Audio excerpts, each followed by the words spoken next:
Hello and welcome to this video edition of Technomicon Media. This is Matthew, and today we're going to be looking at DC Universe Online. And here we have character creation in DC Universe Online, starting with server selection. In DC Universe, you can pick between PvE and PvP servers before actually creating your character.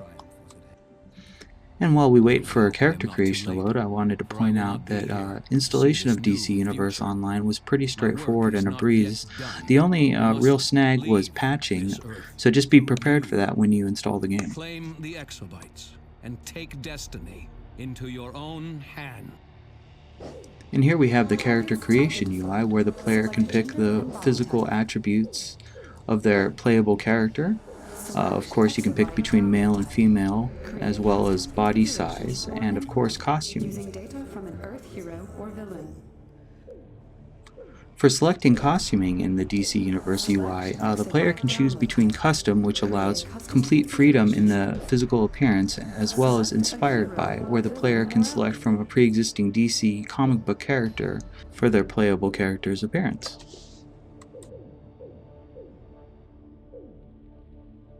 And as you can see here, I went with Bane for the pre-selected character creation. Interesting note to point out is that your powers are also completely selectable and adjustable, but will be preset to whatever your character's in comic book based powers are. So even after selecting preset character creation, there's still quite a bit of customization that can be done to better suit the in-game character to the player's taste. Here you can see the helmet type, head type, as well as chest emblems being modified to give it a more custom look.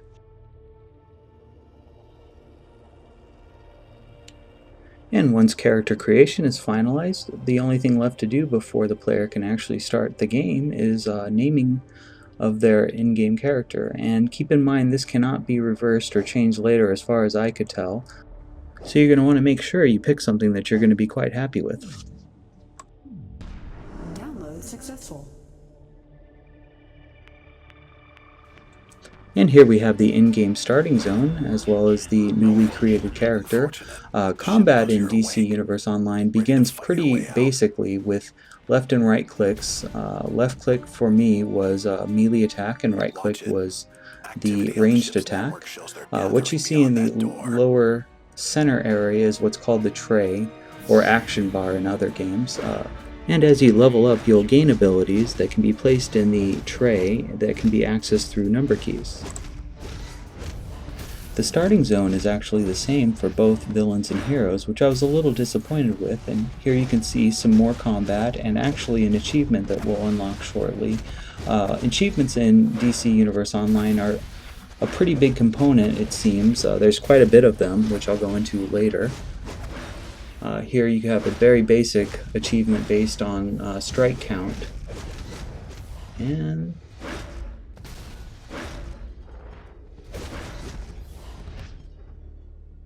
in here we can see a higher level character with a much broader array of abilities, which are purchased through leveling up.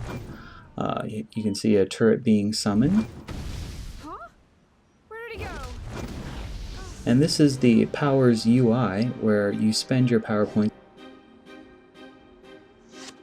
I like the path approach that they take with the leveling up, as you can see here, as one ability leads to the next, and so forth and so on. There's those turret abilities I was just using. Batarangs.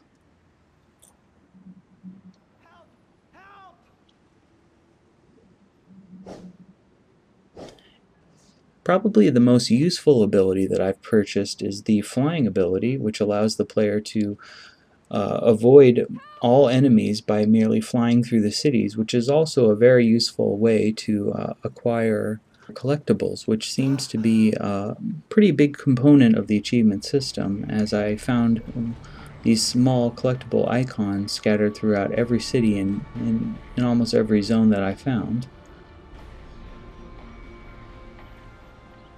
And here we have an example of me flying through the city and spotting a collectible. Right there, that little green icon is a collectible, which is part of a broader meta collection These meta collections, once assembled, give the player in-game items that are received through the in-game mail system. This art is a telltale example of our profound work.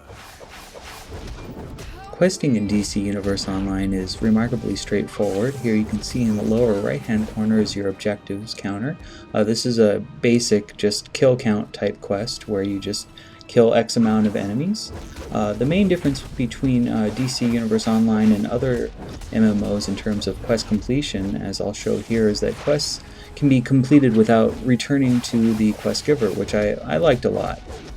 And once a quest is completed, you simply have to press J to complete the quest.